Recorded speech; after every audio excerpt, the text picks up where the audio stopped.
The orbital station above Proxima Centauri was a place of many voices, many colors, and many lives. It was humanity's first true outpost beyond the solar system, a city that floated in the black sky, turning slowly above the red dwarf star. For most people, it was just a hub of trade and science, but for Lieutenant Daniel Hayes, it was about to become something far more personal. Daniel had been stationed on the Proxima hub for only 3 months. He worked as a liaison officer, someone who helped different alien groups navigate human bureaucracy.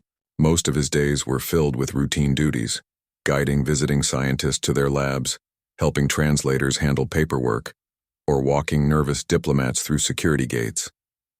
It was rarely exciting, but it was important. Humanity's reputation was still fragile in the wider galaxy, and every mistake mattered. On this particular day, a delegation arrived from a world humanity knew little about. The world was called Al-Ain, a desert planet with twin suns and endless dunes of glassy sand. Few humans had met its people before. They were mysterious, private, and cautious. Even the files Daniel read on his tablet contained more questions than answers. When the Al-Ain delegation entered the docking bay, Daniel was already waiting. He straightened his uniform, smoothed his dark hair, and prepared his most professional smile. But when the visitors walked down the ramp, his practiced calm wavered. The Al-Ain were tall and slender, moving with a kind of flowing grace, as if their bodies obeyed a rhythm humans could not hear. Their skin shimmered faintly as though touched by starlight. Their eyes were large, crystalline, reflecting colors like gems. Their garments were layered robes that shifted shades with every step, from pale sand to deep blue, and among them walked one who made Daniel's breath catch. She was younger than the others, though still dignified. Her robe shimmered like liquid silver, and her eyes were pools of soft violet light. Unlike the stern faces of her companions, hers carried curiosity. She looked around the docking bay with open wonder, as if every corner was a story. When her gaze met Daniel's, it lingered, and in that moment something stirred inside him, something he could not explain. "Lieutenant Hayes," said the lead delegate, bowing slightly, "we thank humanity for its welcome." Daniel returned the bow, his voice steady though his mind was not. "It's an honor to receive the Al-Ain delegation. I'll be your liaison during your stay." As he guided them through the station's halls, he explained procedures, customs checks, accommodation quarters, meeting schedules. The delegates listened politely, but it was the young woman who kept catching his attention. She walked a little apart from the others, her eyes moving across the metal walls, the glowing signs, the streams of humans rushing by. She seemed to absorb everything. At one point, Daniel noticed her staring at a mural painted by human children on the wall. It showed Earth, blue oceans, green continents, white clouds. Beneath it were handprints of many colors pressed into the paint. "You're looking at Earth," Daniel said gently, stepping beside her. She turned her violet gaze on him. "It is alive," she said softly. Her voice had a musical lilt like wind through glass. Daniel nodded. "That's our home. Do you have anything like this on Al-Ain?" She shook her head. "Our world is endless desert. We remember life through memory, not pictures. But this..." She touched the edge of the mural with long, delicate fingers. "It feels warm." For reasons he didn't fully understand, Daniel smiled. "Maybe one day you'll see Earth for yourself." She tilted her head, studying him. "Would you show it to me?" The question was simple, but it left Daniel momentarily speechless. He had spoken to many alien visitors, but never had one asked something so personal, so direct. He nodded slowly. "Yes, I would." They continued walking. The rest of the delegation paid little attention to their exchange, but Daniel's thoughts lingered on it. Later that evening, after official duties ended, Daniel found himself wandering the observation deck. It was a place he often visited when he needed quiet. The deck was a vast window looking out into space, with Proxima's faint red glow casting everything in soft light. He wasn't surprised when he found her there. The Al-Ain girl stood near the glass, her silver robe glimmering faintly in the glow. Her hands were folded before her, and her eyes reflected the stars. She seemed like part of the cosmos itself, something ancient and untouchable. Daniel hesitated, then stepped closer. "You like this place too?" She turned slightly, and for the first time she smiled. It was a small smile, but it changed her whole face, softening it like sunrise over dunes. "It is quiet here," Your station is full of noise, but here it feels almost like my home. Daniel leaned on the railing beside her. Your home must be beautiful. It is harsh, she corrected gently. The suns burn and the sands shift endlessly. But beauty is born from endurance. That is what my people believe. Her words lingered in the air between them. Daniel thought about Earth, about green fields and blue skies. He thought about how different her life must have been, growing up under twin suns on a desert planet. And yet here they were side by side looking at the same stars. What do your people believe about humans? Daniel asked quietly. She looked at him for a long moment, her violet eyes searching his. We believe you are loud, she said at last, and he laughed before she could continue. But then she added, and yet you carry warmth even into silence. That is rare. Daniel's laughter faded into a softer smile. He didn't know what to say. For a soldier who had trained to remain professional, to hide his feelings, he found himself strangely open around her. Finally, he asked, what's your name? She hesitated, as if names carried weight in her culture. Then she said softly, Serenia. Serenia, he repeated. The name felt natural, like it belonged in his voice. I'm Daniel. I know, she said with the faintest hint of amusement. They both fell quiet, looking out at the stars again. For Daniel, the silence wasn't empty. It was filled with a new kind of connection, something fragile but undeniable. In that moment, he realized something unusual was happening. This wasn't just duty or cultural exchange or political formality. This was personal. This was something that could change him if he let it. And deep inside, a thought whispered that maybe, just maybe, the galaxy had more in store for him than he ever imagined. That night, Daniel returned to his quarters but found little rest. The image of Serenia standing by the window stayed with him, the way her robe shimmered, the way her eyes held stars inside them, the way she spoke as if every word carried history. He didn't understand it yet. He didn't even have the words for it. But he knew one thing for certain. He wanted to see her again, and this was only the beginning. The days that followed were filled with scheduled meetings, trade talks, and long discussions between the Alain delegation and the Human Council. Daniel's job was to make sure everything moved smoothly. He guided the Alain through protocols, arranged their meals, and translated the endless layers of human bureaucracy into simple terms they could accept. But between the official duties, something else quietly grew. Every day Daniel found a reason to speak with Serenia. Sometimes it was only a small thing, helping her understand a human custom or answering her gentle questions about the strange machines of the station. Other times their conversations stretched longer, flowing beyond duty into something personal. The more he spoke with her, the more he noticed the differences and the similarities between their worlds. One afternoon, he escorted Serenia to the cultural wing of the station. It was a place where different species displayed art, music, and traditions. Humans had paintings and sculptures there, but also a corner filled with instruments. Serenia paused before a piano, her head tilted. What is this? She asked. Daniel smiled. It's a piano. Humans use it to make music. She ran her fingers lightly over the keys but did not press them. And the music. It has no words? Sometimes it does. Sometimes it doesn't.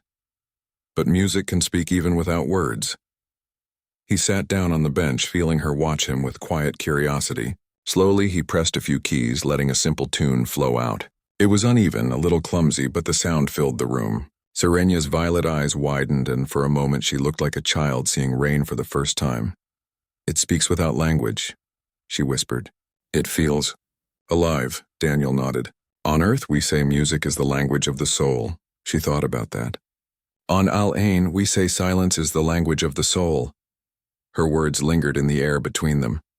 Daniel looked at her, and for a moment he understood. Her people didn't need constant sound, constant noise. They found meaning in quiet spaces and stillness. Where humans filled emptiness with words, the Alain embraced the emptiness as a truth of its own. They were different, and yet somehow they met in the middle. The next day, Daniel joined the delegation for one of their own ceremonies. The Alain had requested access to the station's hydroponics gardens, where water pools shimmered under artificial sunlight.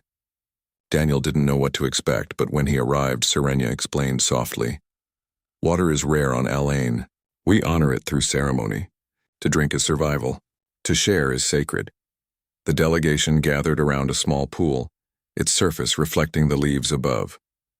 They filled crystal-like cups and passed them in a circle. Each person drank slowly, eyes closed, then handed the cup to the next. When it came to Daniel, he hesitated. Serenia met his gaze. "Drink," she said gently. The water touched his lips, cool and pure. It was only a sip, but it felt strangely powerful, like he was part of something ancient. When he returned the cup, Serenia accepted it with a small nod. In her culture, the simple act of sharing water was more than refreshment. It was trust. Daniel realized that every small act with the Alain carried meaning. Where humans rushed, the Alain slowed. Where humans spoke, they listened. Where humans measured success in wealth or power, the Alain measured it in memory and bonds. Not all humans on the station understood. Some officers muttered that the Alain were too secretive. Others grew impatient with their slow rituals. "Why waste time on silence?" one technician grumbled. "We're building the future, not sitting around meditating." Daniel disagreed quietly. He had begun to see the value in their ways. And every time he looked at Serenia, standing calm and radiant among the chaos of the station, he felt there was something humanity could learn from them. One evening, as the station dimmed into its artificial night cycle, Daniel found Serenia again in the observation deck. She stood close to the glass, her reflection merging with the stars beyond. "You always come here," he said, stepping beside her. She glanced at him.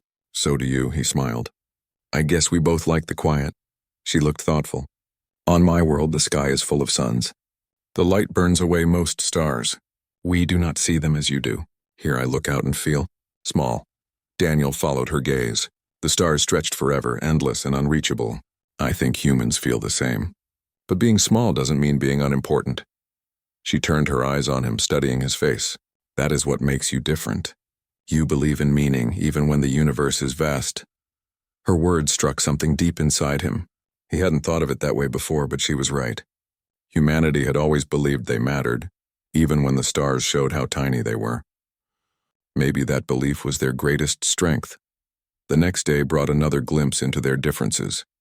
Daniel invited Serenia to join him in the cafeteria, where humans from every corner of Earth ate together. She agreed, though her curiosity was sharper than her appetite. The moment they entered, Serenia froze at the noise. Humans laughed, shouted, clattered trays, and argued over food. It was overwhelming compared to the quiet of her delegation's meals. Daniel guided her to a corner table. "Sorry, humans eat loudly." Serenia tilted her head, watching two workers argue playfully about which sauce tasted better. "You share not only food, but voices. It is strange, but also alive," Daniel chuckled. "You're seeing the messy side of humanity. We don't do much in silence." To his surprise, Serenia reached for a spoon and tried one of the dishes. She winced slightly. It was spiced rice, far stronger than anything she was used to. But then she smiled faintly. "It carries fire." "Like our suns," Daniel laughed. "Exactly. That's one way to describe human food." Over the next week, Daniel and Serenia spent more time together, sometimes by duty, sometimes by choice. They walked through the station's gardens, shared stories of their childhoods, and taught each other small words from their languages. Daniel noticed how she listened carefully to every word, as if language itself was precious. But he also noticed how different their worlds truly were. When he told her about Earth's oceans, her eyes filled with wonder. She could not imagine water stretching beyond sight. When she told him about the glass storms of Alain, he struggled to picture winds so fierce they carved patterns in crystal dunes. Their lives had been shaped by opposite worlds, one rich with water, the other starved of it, yet here they were, learning from one another. One night, as they stood again on the observation deck, Serenia asked softly, "Why do humans smile even when they are sad?" Daniel blinked at the question. "Because sometimes smiling helps us endure. It tells others we're okay, even if we're not." She looked puzzled. "But is that not untrue?" He thought for a moment. "Maybe, but sometimes a smile gives strength. To us, it's not just a mask. It's hope." Serenia was silent for a long time. Then she said quietly, "Your hope is loud," Daniel chuckled, "and your silence is strong." They looked at each other, and the space between them felt different. Not empty, not distant, something alive, something growing. In those moments, Daniel realized what was happening. Their cultures were colliding, yes, but instead of breaking apart, something new was forming, something neither of them had expected. The station above Proxima Centauri never truly slept. Even when the lights dimmed to simulate night, voices echoed in the corridors, machines hummed in the walls, and shuttles came and went like restless insects. But for Lieutenant Daniel Hayes, the busy life of the hub suddenly felt fragile, as though danger was waiting just outside the airlocks. The Alain delegation had already been on the station for 2 weeks. Talks were progressing slowly but peacefully. Serenia continued to explore the human-built city with curiosity, and Daniel found himself spending more and more time by her side. But whispers began to spread. One morning, Daniel walked into the mess hall and overheard 2 officers speaking in hushed voices.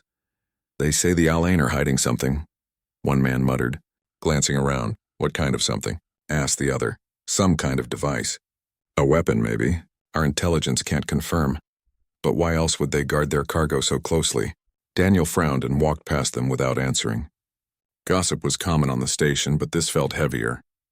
He remembered how carefully the Alain protected their sealed containers when they first arrived. Even Serenia had not explained what was inside. Still, his gut told him it wasn't a weapon. Later that day, Daniel found Serenia in the gardens again, kneeling by the pool of water. The soft artificial sunlight made her silver robe shimmer.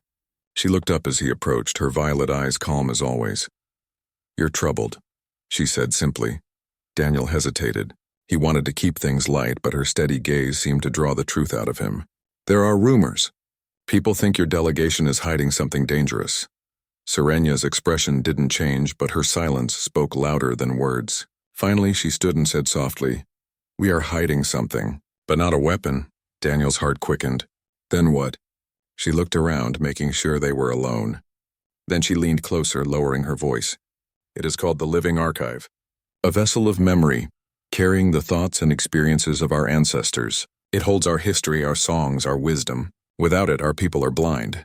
Daniel blinked. "An archive? That's what everyone is worried about?" "It is more than information," Serenia explained.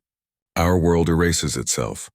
The storms of Alain carve away everything, our buildings, our books, even our voices, if we do not protect them. The Living Archive is the only way our culture survives." Her words sank into Daniel's mind like stones into water.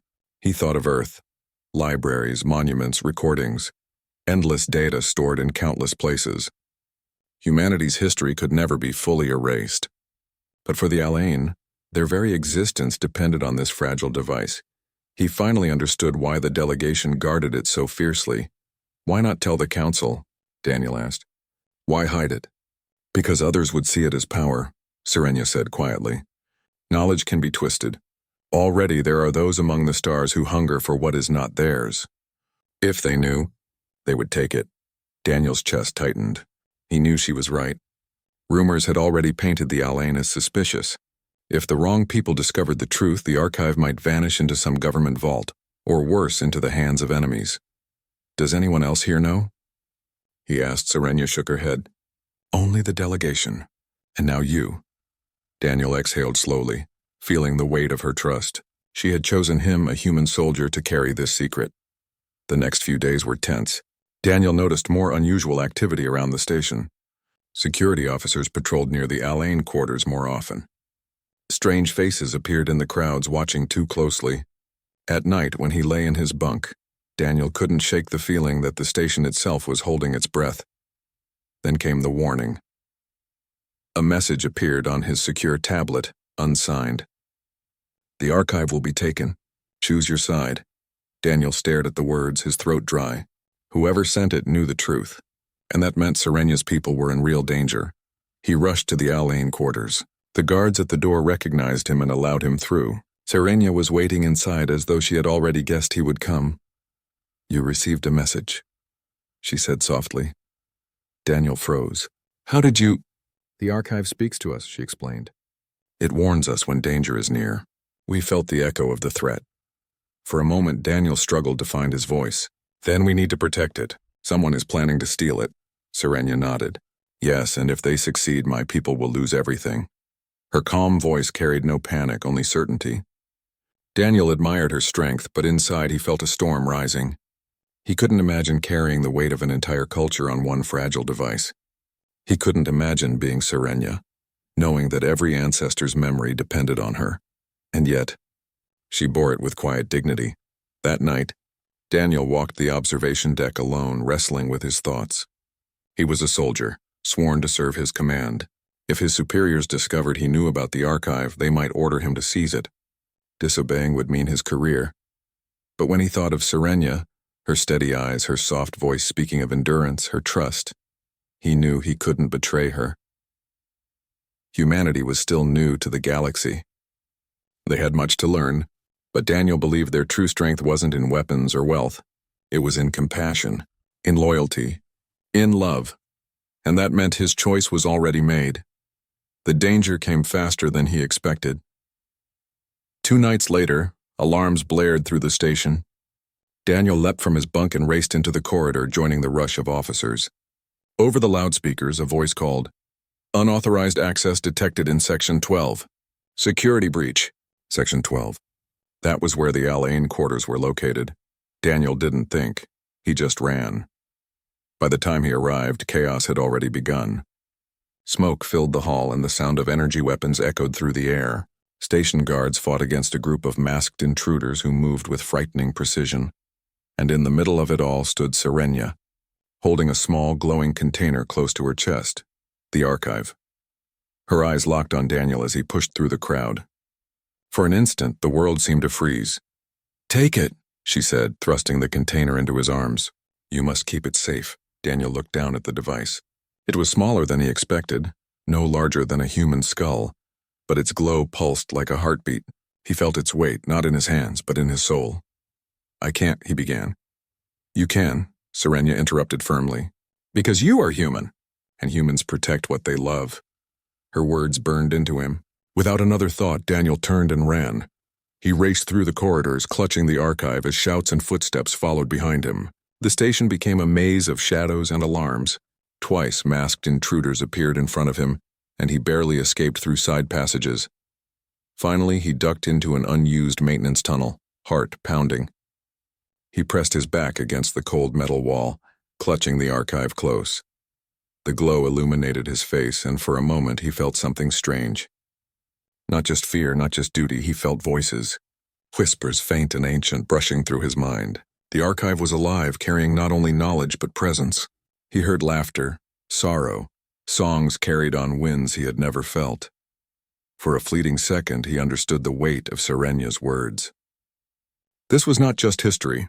It was her people themselves, and now it was in his hands. Daniel closed his eyes, steadying his breath. He had made his choice. Whatever came next, he would not let them take it. Because humanity wasn't just about survival. It was about standing for something greater, and tonight he would prove it. The alarm still echoed through the vast halls of the Proxima hub. Red warning lights flashed along the ceiling, casting the station into a rhythm of light and shadow. Daniel Hayes ran through the narrow maintenance tunnels, the living archive clutched close against his chest. Its glow spilled through the dim corridors, pulsing like a living heart. He could hear footsteps behind him. The intruders were still searching. Their voices echoed sharp and cold, though the words were not in English. Whoever they were, they wanted the archive badly enough to risk open attack. Daniel pressed his back to the wall, holding his breath as the footsteps grew louder. He closed his eyes for a moment, steadying his heart. He was just one man against trained infiltrators. But he wasn't only carrying a device. He was carrying an entire culture, an entire people's survival. That thought gave him strength.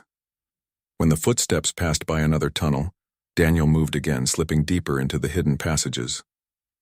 He knew the station's maintenance systems well. Every vent, every shortcut, every emergency ladder.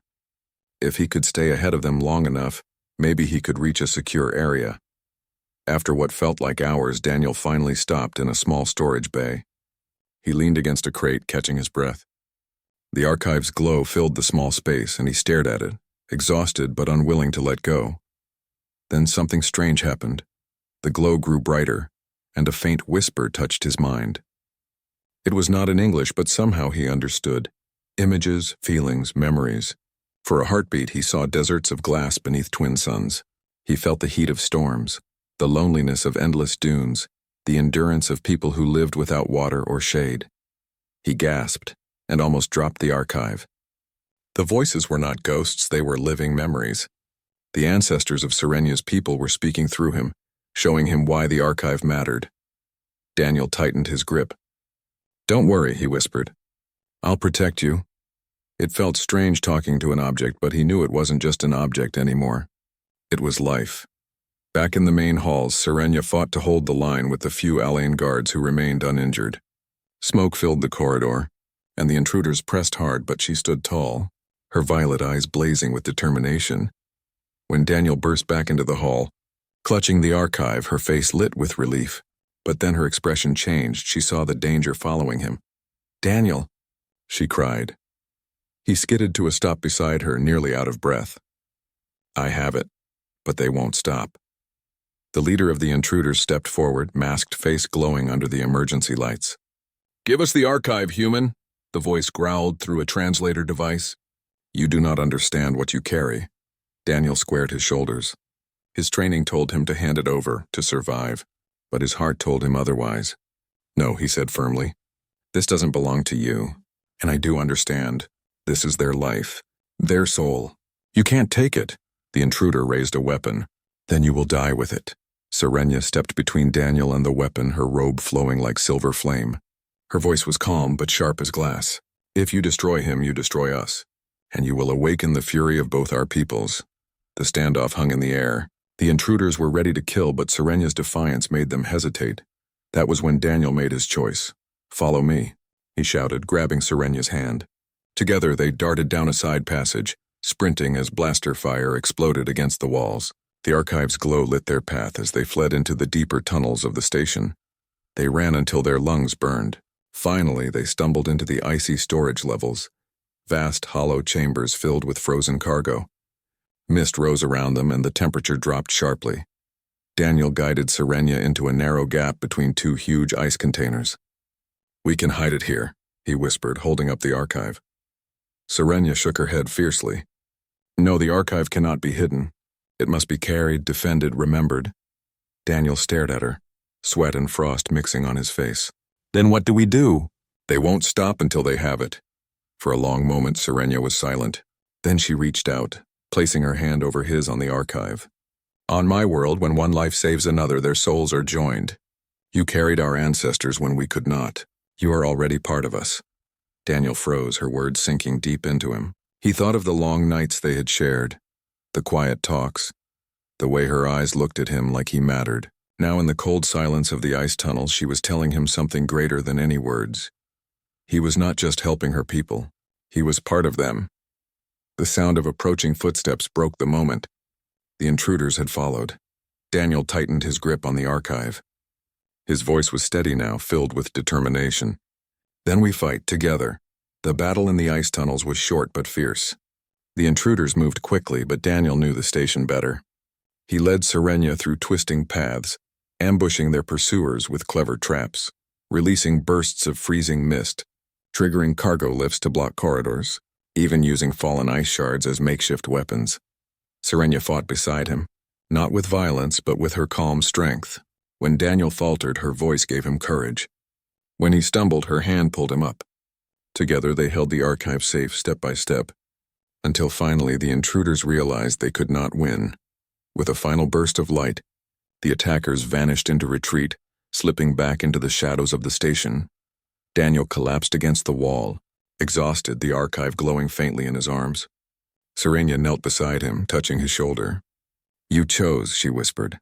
He looked at her, sweat and frost on his brow. "Yeah," he said, breathing hard. "I chose you. I chose what's right." For a long moment, they simply looked at each other. The cold mist swirled around them, and the archive pulsed gently between their hands. Later, when security forces finally secured the area, Daniel and Serenya were brought before the Human Council. The archive was still in his possession, glowing quietly like a captured star. Counselors demanded explanations, but Daniel stood firm. He explained what the archive truly was, not a weapon, not a threat, but a vessel of memory. He told them about Serenya's people, about their fragile history, and about the danger of treating it as an object of power. At first, the council doubted him. But Serenia stepped forward, her voice calm and strong. She spoke of her world, of the storms that erased all trace of their past, of the ancestors who lived only through memory, and then she told them about Daniel, about the human who risked everything to protect what was not his, simply because he cared. Her words moved even the hardest counselors. When the meeting ended, the council voted to honor the archive as sacred, untouchable by politics or greed. It would remain with the Alain under their protection. Humanity would recognize its value not as a prize but as a symbol of trust. That night, back in the quiet of the observation deck, Daniel and Serenia stood side by side again. The stars stretched out before them, endless and bright. "You risked everything," Serenia said softly. Daniel shook his head. "No, I did what any human should do. We protect the people we care about. That's what makes us." She turned to him, her eyes shining. "Then perhaps your people will teach the galaxy something new." He smiled faintly. "Maybe. Or maybe I just wanted to keep a promise." They stood in silence, the kind of silence that was not empty, but full. The archive pulsed faintly between them, as if their joined hands were now part of its living memory. For Daniel, the choice had already been made. And whatever came next, he knew he would stand beside Serenia, because some choices were not just about survival. They were about love, trust, and the belief that even in the vast, cold galaxy, humanity could bring warmth. The station was no longer burning with alarms. Days had passed since the attack, and Proxima Hub slowly returned to its usual rhythm. Ships came and went, traders haggled in the marketplaces, and children's laughter echoed again through the gardens. But for Daniel Hayes, nothing felt the same. He stood at the large observation dome staring at the stars. The living archive rested safely with the Alain, guarded with new respect by both human and alien councils. But in Daniel's mind, the battle had left deeper questions. He had faced choices that tested more than his strength. They tested his humanity. Serenia walked silently to his side. Her violet eyes carried both calmness and something softer, something Daniel had grown to understand as trust. "You have been quiet," she said gently. Daniel gave a faint smile. "I've been thinking. Back on Earth, they always told us humanity was young, that we were reckless, too eager to claim the stars. Maybe they were right. But then," he looked at her, "then I met you. And I realized maybe our recklessness is also courage. Maybe it's what makes us different." Serenia tilted her head. "And what makes you dangerous?" He chuckled, shaking his head. "Yeah, both at once." Later that day, the council chamber filled again. Representatives of several species gathered in the tall circular hall. The humans were nervous, everyone could feel the weight of what had happened. The intruder faction had not been identified, and whispers of a larger enemy drifted through the halls. When Daniel entered the chamber with Serenia, many eyes turned toward him. Some saw a hero, others saw a risk. The High Counselor, an older human with silver hair, raised his hand. "Mr. Hayes, we have heard much about your actions. But one question remains. You risked your life for something that was not yours. Why?" The hall fell silent.